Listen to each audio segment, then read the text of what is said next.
Hello friends, ഇന്ന് 4-ാം തീയതി നല്ല മഴ. ഈവനിങ് ഞങ്ങൾ ചങ്ങനാശ്ശേരി കൂടെ ഡ്രൈവ് ചെയ്യുകയാണ്. ബൈപ്പാസ് റോഡ് വഴി ചങ്ങനാശ്ശേരി വരെ ഞങ്ങൾ യാത്ര ചെയ്തുകൊണ്ടിരിക്കുകയായിരുന്നു. അപ്പോഴാണ് പ്രൊഫറ്റ് പ്രിൻസ് എൻ്റെ കൂടെ ഉണ്ട്. പ്രിൻസ് ഒരു കാര്യം ഷെയർ ചെയ്തു. ഈ മഴ, നല്ല മഴയാണ് കേട്ടോ, നല്ല മഴ പെയ്തുകൊണ്ടിരിക്കുകയാണ്. അപ്പൊ ഈ മഴ പെയ്യുമ്പോൾ പെട്ടെന്ന് പ്രിൻസ് ഞങ്ങളുടെ സംസാരത്തിനിടയിൽ പെട്ടെന്ന് കയറി വന്നതാണ് നോഹയെ കുറിച്ചുള്ള ചിന്ത. കാരണം നോഹയുടെ കാലത്ത് മഴയ്ക്ക് വേണ്ടി നോഹ 120 വർഷം പ്രസംഗിച്ചു. മഴ എന്തെന്നറിയാത്തതിനെ കുറിച്ച് കൂടുതൽ അതിനെക്കുറിച്ച് ചിന്തകൾ ഞാൻ പ്രിൻസോട് ചോദിക്കുകയായിരുന്നു. ഞാൻ ചില ചോദ്യങ്ങൾ പ്രിൻസോട് ചോദിക്കുകയാണ്. ഇപ്പോൾ നമ്മള് വചനം വെളിപ്പാടിൽ കാണുന്നവരാണ് എന്ന് ഞാൻ വിശ്വസിക്കുന്നു. അത് ആ വാക്യത്തെ മാത്രം എടുത്ത് ചിന്തിക്കാതെ വചനത്തിലെ വെളിപ്പാടിൽ റെവലേഷനിലേക്ക് ആഴ്ന്ന് ചിന്തിക്കുന്ന പ്രേക്ഷകരെയാണ് ഞങ്ങൾ ആഗ്രഹിക്കുന്നത്. അപ്പോൾ ഞാൻ പ്രിൻസിനോടുള്ള ഒരു ചോദ്യം, ഈ മഴ ശരിക്കും യഥാർത്ഥത്തിൽ നോഹ കണ്ടിട്ടില്ലെങ്കിൽ എങ്ങനെയാണ് മഴ എന്ന് പറയുന്ന കൺസെപ്റ്റ്, അല്ലെങ്കിൽ അതുവരെ ഉണ്ടായിരുന്ന ചിന്ത എങ്ങനെയായിരുന്നു കാണും? എൻ്റെ ഒരു അണ്ടർസ്റ്റാൻഡിങ്, നമുക്കിന്ന് മഴ ഭയങ്കര സുപരിചിതമാണ്. പ്രത്യേകിച്ച് മെയ് മാസമൊക്കെ പകുതി കഴിയുമ്പോൾ നമുക്കറിയാം, മഴക്കാറ് വരുമ്പോൾ നമുക്കറിയാം, മൺസൂൺ സീസൺ ആകുമ്പോൾ നമുക്കറിയാം. നമ്മൾ മുറ്റത്തേക്ക് ഇറങ്ങുമ്പോൾ മേഘത്തിലേക്ക് നോക്കിയിട്ട് നമുക്കറിയാം ഇത് മഴ പെയ്യുമോ അതോ ഇല്ലയോ, അത് കാണുമ്പോൾ കൃത്യമായിട്ട് അറിയാം. പക്ഷെ നോഹയുടെ കാലഘട്ടത്തിൽ ഈ മഴ അതിനു മുമ്പില്ല. നോഹ ഇതിനെങ്ങനെ വിശ്വസിച്ചു? എൻ്റെ ഒരു ചിന്ത, നോഹ മഴയേക്കാൾ അപ്പുറം ദൈവത്തിൽ വിശ്വസിച്ചിരുന്ന ഒരാളായതുകൊണ്ടാണ് അത് ഭൂമി വെള്ളം കൊണ്ട് നനയെന്ന് പറയുമ്പോഴും എനിക്ക് തോന്നുന്നു അതിൻ്റെ ആ ഒരു പ്രോസസ്സ് എങ്ങനെയാണെന്ന് പോലും മോശയ്ക്ക് അറിവുണ്ടാകുമെന്ന് എനിക്കറിയില്ല. കാര്യം അതിനു മുമ്പ് നടന്നിട്ടുള്ളൊരു കാര്യമല്ല. പക്ഷേ എന്തോന്ന് സംഭവിക്കുമെന്നറിയാം.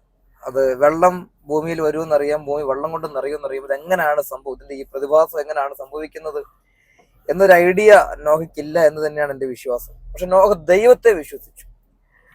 ആ പറഞ്ഞ കാര്യം കണ്ടിട്ടില്ലേലും അതിന്റെ സാഹചര്യം ഉണ്ടെങ്കിലും എൻ്റെ ഒരു വിശ്വാസം എന്ന് പറഞ്ഞാൽ ഈ സാധ്യത ഇല്ലാത്തത് കൊണ്ടായിരിക്കും, അല്ലെങ്കിൽ ഇതിനു മുമ്പ് മഴയെ പറ്റി അറിഞ്ഞുകൂടാത്തത് കൊണ്ടായിരിക്കാം നോഹ ഇത് പ്രസംഗിക്കാൻ കാര്യം മഴയെക്കുറിച്ച് അറിവുള്ള ഒരാള് ഇങ്ങനെ ഒരു മഴ ഉണ്ടാകണമെങ്കിൽ, മഴക്കാറുണ്ടാകണമെങ്കിൽ, ഇങ്ങനെ ഒരു പ്രതിഭാസം, കടലിൽ നിന്നും വെള്ളം നീരാവിയായി പൊങ്ങി മേഘത്തിൽ ചെന്ന് മഴ, നമ്മുടെ സ്കൂളിൽ പഠിക്കുന്ന ഈ ഒരു സൈക്കിൾ നോഹയ്ക്ക് അറിയത്തില്ലെന്നാണ് എൻ്റെ വിശ്വാസം.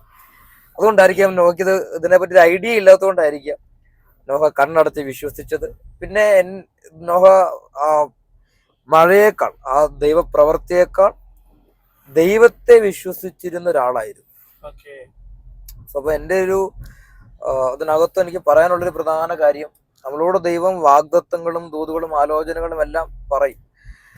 പക്ഷെ നമുക്ക് വാഗ്ദത്തങ്ങളെല്ലാം വിശ്വാസവും ഇഷ്ടവും കേൾക്കാൻ താല്പര്യമാണ്. പക്ഷെ ആ വാഗ്ദത്തങ്ങളെക്കാൾ വാഗ്ദത്തം പറഞ്ഞവനിൽ ഒരു വിശ്വാസവും ഒരു സ്നേഹവും ഒരാഴമേറിയ ബന്ധവും, അതാണ് നമ്മുടെ വിശ്വാസം. പറഞ്ഞവനിലാണ് നമ്മുടെ വിശ്വാസം, പറഞ്ഞ വാക്കിലല്ല, പറഞ്ഞവനിലുള്ള വിശ്വാസം.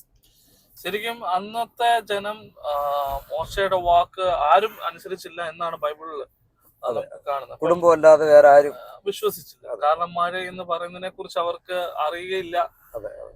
പിന്നെ അതിനുശേഷം ഉണ്ടായ വെള്ളപ്പൊക്കം. ഇപ്പം നമ്മളിപ്പം നമ്മുടെ 2018 നമ്മുടെ നാട്ടിലുണ്ടായ വെള്ളപ്പൊക്കത്തെ കുറിച്ച് നമുക്കറിയാം. അപ്പോൾ ആ സാഹചര്യത്തിൽ ഒരു 40 ദിവസത്തോളം മഴ അല്ലെങ്കിൽ ഈ ഭൂമിയിൽ പെയ്തപ്പോൾ സകലത നശിക്കപ്പെട്ടു. തിരിച്ച് റീസ്റ്റോറേഷനിലേക്ക് ഒരു കാലഘട്ടം വരികയാണ്.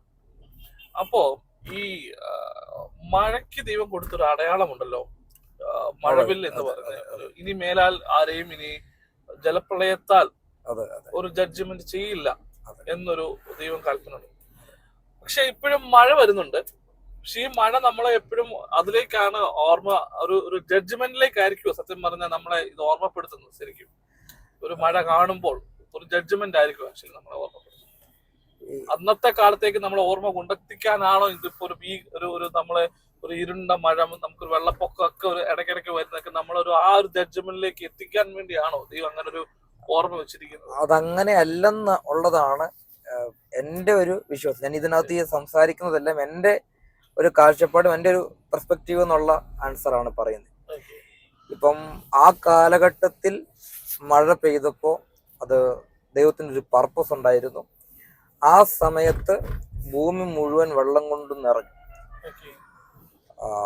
ഭൂമിയിലുണ്ടായിരുന്ന സസ്യങ്ങളെല്ലാം പോയി. ആ സമയത്ത് മനുഷ്യരെല്ലാം ആ അരാരാത്ത് പർവ്വതത്തിൽ നോഹയുടെ പെട്ടകം ഉറച്ചു. നോഹയുടെ കുടുംബമല്ലാതെ ബാക്കി എല്ലാവരും ഭൂമിയിൽ. ലോകമെമ്പാടും ഉള്ള ഒരു വെള്ളപ്പൊക്കത്തെ പറ്റി വ്യക്തമായി എനിക്കൊരു ഐഡിയ ഇല്ല. ഞാൻ എൻ്റെ ഒരു വിശ്വാസം ആ ദൈവം നിയോഗിച്ച ആ ഒരു സ്ഥലത്തായിരിക്കണം. അതിനുശേഷം ഈ പ്രതിഭാസങ്ങൾ മുഴുവൻ മാറ്റം സംഭവിച്ചിട്ടുണ്ട്.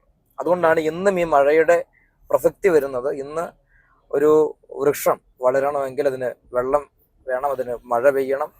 അപ്പൊ ഞാനൊരു ഡൗട്ട് അതിലേക്ക്, കാരണം നമ്മൾ ആ ഉൽപ്പത്തി പുസ്തകം വായിക്കുമ്പോൾ ഭൂമിയെ നിലത്ത് നിന്ന് വെള്ളം കൊണ്ട് നനപ്പിച്ചിരുന്ന ഒരു കാലഘട്ടത്തെ കുറിച്ച് പറയുന്നുണ്ട്. ഒരുപക്ഷെ മഴ ഈ വെള്ളപ്പൊക്കത്തിന് ശേഷം അത് നിന്ന് പോയിരിക്കാം എന്ന് തോന്നുന്നുണ്ടോ?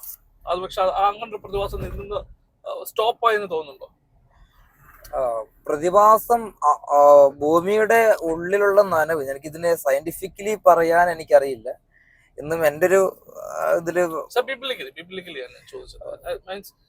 നമ്മൾ അതിൽ സയൻസും ഉണ്ട്, എന്നാലും അതിന് മുൻപ് മഴയ്ക്ക് പകരം ഭൂമിയെ നനച്ചുകൊണ്ടിരുന്നത് നിലത്തിരുന്നാണ്. ഇത് പ്രശ്നം എന്ന് വെച്ചാല് നമ്മളിപ്പം ഇതെടുക്കുന്നത് സയന്റിഫിക്കലി ഉള്ള നമ്മുടെ ഈ കാണുന്ന രീതിയും ബൈബിൾ രീതിയും നമ്മൾ ഒരുമിച്ച് ഇത് നോക്കുന്നതുകൊണ്ടാണ് നമുക്ക് അതിനകത്തൊരു കൃത്യമായ ആൻസറിലേക്ക് എത്താൻ പറ്റാത്തത്. കാര്യം ബൈബിൾ എഴുതിയ കാലഘട്ടം വ്യത്യാസമുണ്ട്, അത് എഴുതിയ രീതി വ്യത്യാസമുണ്ട്. നമ്മൾക്ക് ഇപ്പോൾ കാണുന്ന ഇതുമായിട്ട് ഒരിക്കലും നമുക്കതിനെ കണക്ട് ചെയ്യാൻ, ജിയോഗ്രഫിക്കലി കണക്ട് ചെയ്യാൻ പറ്റുന്ന കാര്യമല്ല അത്. ഇനി നമ്മള് മഴയെ കുറിച്ചായിരുന്നു ചർച്ച ചെയ്തുകൊണ്ടിരുന്നത്, മഴയുമായിട്ടൊക്കെ ആയിരുന്നു. പക്ഷെ ഞാൻ അതിൽ നിന്ന് വ്യത്യസ്തമായിട്ട് ചില റെവലേഷനുകളെ കുറിച്ച് ഞാൻ ചോദിക്കുകയാണ്. ശരിക്കും ഈ ഭൂമിയെ ദൈവം മനുഷ്യനെ ഈ ഭൂമിയിൽ ആക്കിയിരിക്കുന്നത് ആക്ച്വലി നമ്മളൊരു മത ചിന്തകരായതുകൊണ്ടായിരിക്കും. സ്വർഗത്തിൽ പോകണം എന്നുള്ളൊരു ചിന്തയാണ് നമ്മളെ ചെറുപ്പം മുതലേ പഠിപ്പിക്കുന്നത്. എങ്കിലും സ്വർഗത്തിൽ പോകണം. ശരിക്കും ഒരു ഡെസ്റ്റിനേഷൻ ആണോ ഒരു മനുഷ്യന്റെ ഡെസ്റ്റിനി, അല്ലെങ്കിൽ എവിടെയും എത്തിച്ചേരുക എന്നുള്ളത് മാത്രമാണ് ഒരു മനുഷ്യന്റെ പർപ്പസ്? എന്താണ് എത്തിച്ചേരുക എന്നുള്ളത്, അല്ലെങ്കിൽ നിത്യത, സ്വർഗം, ഈ കാര്യങ്ങളെല്ലാം വചനം പഠിക്കുമ്പോൾ അത് ഉണ്ടെന്നുള്ളതും അതിലേക്ക് നമുക്കൊരു യാത്രയുണ്ട് എന്നുള്ളതും സത്യമാണ്. പക്ഷേ നമ്മൾ ഈ ഭൂമിയിൽ ജീവിക്കുമ്പോൾ വചനത്തിൻ്റെയും അപ്പോസ്തലന്മാരിലൂടെ തന്ന തിരുവചനത്തിൻ്റെയും പ്രവാചകന്മാരുടെ ലൈഫ് സ്റ്റൈലിലും അവരുടെ ശുശ്രൂഷകളിലും നമുക്ക് മനസ്സിലാക്കാൻ പറ്റുന്നത് യേശു കർത്താവിലൂടെ സംഭവിക്കപ്പെട്ട ക്രൂശീകരണ പ്രവൃത്തിയിലൂടെ, പ്രവാചകന്മാരിലൂടെ, അപ്പോസ്തലന്മാരിലൂടെ നമുക്ക് പ്രധാനമായും ഈ ഭൂമിയിൽ നമ്മൾ ചെയ്യേണ്ട കാര്യം, ഉൽപ്പത്തി പുസ്തകം 1-ാം അധ്യായത്തിൽ 27 അവിടെയാണ് മനുഷ്യനെ സൃഷ്ടിക്കുന്ന കാര്യം പറയുന്നത്. അപ്പൊ അവിടെ പറയുന്ന പദമുണ്ട്, ദൈവത്തിന്റെ സാദൃശ്യത്തിലും സ്വരൂപത്തിലും മനുഷ്യനെ ഉണ്ടാക്കും. പക്ഷെ ഏദൻ പൂങ്കാവനത്തിൽ സംഭവിച്ച സിന്ന് മുഖാന്തരം, സിന്നെന്ന് ഉൽപ്പത്തി പുസ്തകത്തിൽ ആ ഭാഗത്ത് വാക്യം കിടക്കുന്നില്ല എങ്കിലും അത് ഒരു കവനന്റ് ബ്രേക്കിംഗ് ആണ്. ദൈവം കൊടുത്ത് ഉടമ്പടി ബ്രേക്ക് ചെയ്തു. കവനന്റ് ബ്രേക്കിംഗ് എന്ന് പറയുന്നത് ഒരു സിന്നാണ്. സിന്നിന്റെ ആദ്യത്തെ സ്റ്റെപ്പ് ഒരു കവനന്റ് ബ്രേക്ക് ചെയ്യുന്ന ഒരാൾക്കാണ് സിന്നിലേക്ക് പോകാൻ പറ്റും. അപ്പം ആ കവനന്റ് ബ്രേക്ക് ചെയ്ത കാരണത്താൽ നഷ്ടമായത് ദൈവത്തിന്റെ ലൈക്നെസ്സും ഇമേജുമാണ്. യേശു കർത്താവിലൂടെ നമുക്കത് യഥാസ്ഥാനപ്പെടുത്തി തന്നു. അപ്പോൾ ഇപ്പോൾ ക്രിസ്തുവേശുവിലായിരിക്കുന്ന നമ്മൾ പഴയ സൃഷ്ടിയല്ല, പുതിയ സൃഷ്ടിയാണെന്നാണ് ലേഖനം നമ്മളെ പഠിപ്പിക്കുന്നത്. പൗലോസ് അപ്പോസ്തലൻ പറയുന്നത് നമ്മൾ ക്രിസ്തുവേശുവിലായാൽ we are the new creation. Creation എന്ന് പറഞ്ഞാൽ ഉൽപ്പത്തിയിൽ എങ്ങനായിരുന്നു ആദാം ഒരു ന്യൂ ക്രിയേഷൻ ആകുന്ന ദൈവത്തിന്റെ സാദൃശ്യത്തിലും ഇമേജിലുമായോ കവനന്റ് ബ്രേക്ക് ചെയ്തപ്പോൾ അതിൽ നിന്ന് നഷ്ടമായി. എന്നാൽ യേശു കർത്താവിലൂടെ ആ ക്രിയേഷൻ വീണ്ടും റീക്രിയേറ്റ് ആയി. നമ്മൾ പിന്നെയും യഥാസ്ഥാനപ്പെട്ടു. ഇതിൽ ഉറച്ചു നിൽക്കുക എന്നുള്ളതാണ് ഈ ഭൂമിയിൽ ജീവിക്കുമ്പോഴുള്ള നമ്മുടെ പ്രധാന ഉദ്ദേശം. ഈ ഹെവൻ അല്ലെങ്കിൽ ഹെല്ല് ഇതൊക്കെ ഈ ഒരു ട്രൂത്തായി നിലനിൽക്കുമ്പോൾ തന്നെ നമ്മൾ ജീവിക്കുമ്പോൾ പ്രസന്റ് ലൈഫിലുള്ള നമ്മുടെ പ്രധാന ഉദ്ദേശം ആ ദൈവം നമുക്ക് നൽകി തന്ന ആ ഒരു പൊസിഷനിൽ നിലനിൽക്കുക, അതിൽ ജീവിക്കുക, വിശുദ്ധിയിൽ, നമ്മുടെ വിശ്വാസ ജീവിതത്തിൽ, നമ്മുടെ പ്രാർത്ഥനയിൽ. അതായത് പൗലോസ് പല ആവർത്തി പറയുന്ന നിങ്ങൾ ക്രിസ്തു എന്ന തലയോളം വളരണം. അപ്പൊ ഈ ഇത് പറഞ്ഞപ്പോഴാണ് ഈ പെട്ടെന്ന് ഞാൻ ഇടപെടുകയാണ്. ആത്മീയ വളർച്ചയ്ക്കാക എന്ന് പറയുക, ആത്മീയ വളർച്ച ഉണ്ടാകുക, ആത്മീയമായി വളരുക എന്ന് പറയുന്നത് വിശ്വാസത്തിൽ ഇത്ര വർഷം എക്സ്പീരിയൻസ് ആയെന്നാണോ, അതോ അത് മറിച്ച് നമ്മൾ ആത്മമണ്ഡലത്തിൽ ഓരോ തലത്തിലേക്ക് നമ്മൾ കയറെത്തുക എന്നുള്ളതാണോ? ശരിക്കും മലയാളി പെന്തക്കോസ്തുകാരുടെ ഇടയിൽ ഈ ആത്മീയ വളർച്ച എന്ന് പറയുമ്പോഴത്തേന് ഇത്രയും വർഷക്കാല പ്രതിസന്ധിയൊക്കെ വന്നെങ്കിലും നമ്മൾ അതിനെ ജയിച്ചു വന്നത് കൊണ്ട്, ഈ ഇയറിന് എക്സ്പീരിയൻസ് കൊണ്ട് നമ്മൾ ആത്മീയ വളർച്ച വരെ എത്തി എന്നൊരു തോന്നലായിരിക്കാം, അല്ലെങ്കിൽ ആ ഒരു ചിന്താഗതി ആയിരിക്കും. എന്താണ് ശരിക്കും ആത്മീയ വളർച്ച? ഞാൻ അതിലേക്ക് പെട്ടെന്ന് കട്ട് ഷോട്ട് ചെയ്ത് കയറുകയാണ്. ആത്മീയ വളർച്ച എന്ന് പറയുന്നത്, ഞാൻ വീണ്ടും പറയുന്നു, ഇതിനകത്ത് ഒരുപാട് ആശയങ്ങളും വ്യത്യസ്തമായ കാഴ്ചപ്പാടുകളും ഉണ്ടായിരിക്കും. ഞാനൊന്ന് സമർത്ഥിക്കുകയല്ല. ഞാൻ ഈ പറയുന്ന കാഴ്ചപ്പാടിനകത്ത് തെറ്റാണ് എങ്കിൽ അത് തിരുത്താനും ഞാനും പഠിക്കാനും ഞാൻ റെഡിയാണ്. ഞാനിപ്പോൾ പറയുന്നത് എൻ്റെ ഒരു വചനത്തിലുള്ള ചെറിയ ജ്ഞാനം വെച്ചിട്ടും എൻ്റെ ഒരു കാഴ്ചപ്പാടും വെച്ചിട്ടാണ്.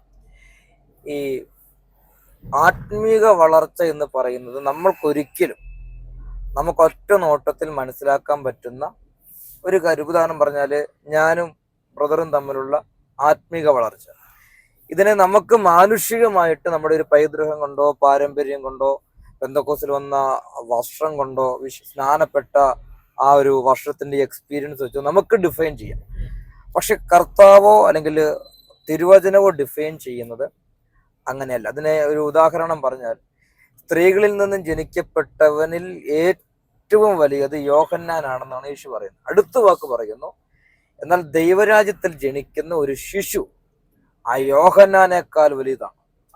അപ്പൊ ഈ വളർച്ച എന്ന് പറയുന്നത് കണ്ണുകൾ കൊണ്ട് നമുക്ക് ഐഡന്റിഫൈ ചെയ്യാൻ പറ്റുന്ന, അല്ലെങ്കിൽ നമ്മൾ നോട്ടത്തിൽ കാണുന്ന വളർച്ചയല്ല. ചിലപ്പം നമ്മളെക്കാൾ 10 വർഷം കൂടുതൽ ഒരു പെന്തക്കോസ്ത് വിശ്വാസത്തിന്റെ എക്സ്പീരിയൻസ് ഉള്ളവരെക്കാൾ സ്പിരിച്വൽ ഗ്രോത്ത് ചിലപ്പോൾ 10 വർഷം പുറകെ ഇറങ്ങിയ ഒരാൾക്കുണ്ടായെന്ന് വരും. അത് വ്യക്തിപരമായ കർത്താവിലുള്ള ആശ്രയവും കർത്താവിനെ കാണുന്ന രീതിയും കാഴ്ചപ്പാടിലുള്ള വിശാലതയും നമ്മുടെ പേഴ്സണൽ സ്പിരിച്വൽ, അതായത് കർത്താവിനെ കാണുന്ന അണ്ടർസ്റ്റാൻഡിങ്, ആ ഒരു കർത്താവിനെ കാണുന്ന കർത്താവിലുള്ള ബന്ധം, അതിലുള്ള വളർച്ചയാണ് നമ്മുടെ സ്പിരിച്വൽ ഗ്രോത്ത് എന്ന് പറയുന്നത്. ഇതിനെ എനിക്ക് തോന്നുന്നു ഒറ്റ നോട്ടത്തിൽ മാനുഷിക കണ്ണുകൊണ്ട് കാണാൻ പറ്റത്തില്ല. എനിക്ക് തോന്നുന്നു വിവേചനപരവും ജ്ഞാനാത്മാവും ഒരാളെ കാണുമ്പോൾ അവന്റെ പുറകോട്ട് നോക്കി എത്ര വർഷമായി വിശ്വാസത്തിൽ വന്ന്, ഇതല്ല അവന്റെ സ്പിരിച്വൽ ഗ്രോത്ത് ഡിഫൈൻ ചെയ്യുന്നത്. അവൻ നിൽക്കുന്ന സ്പിരിച്വൽ റാങ്കിങ് അത് അവന്റെ വ്യക്തിപരമായ അവനും കർത്താവും തമ്മിലുള്ള ബന്ധത്തെ ആശ്രയിച്ചിരിക്കുന്നു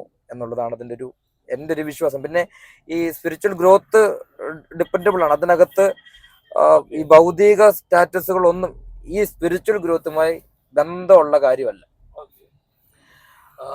എന്തായാലും നമ്മൾ ഡ്രൈവിംഗിലാണ്, തുടർന്ന് നമുക്ക് കൂടുതലേക്ക് കടക്കാം. ഒരു ചെറിയ ബ്രേക്ക്.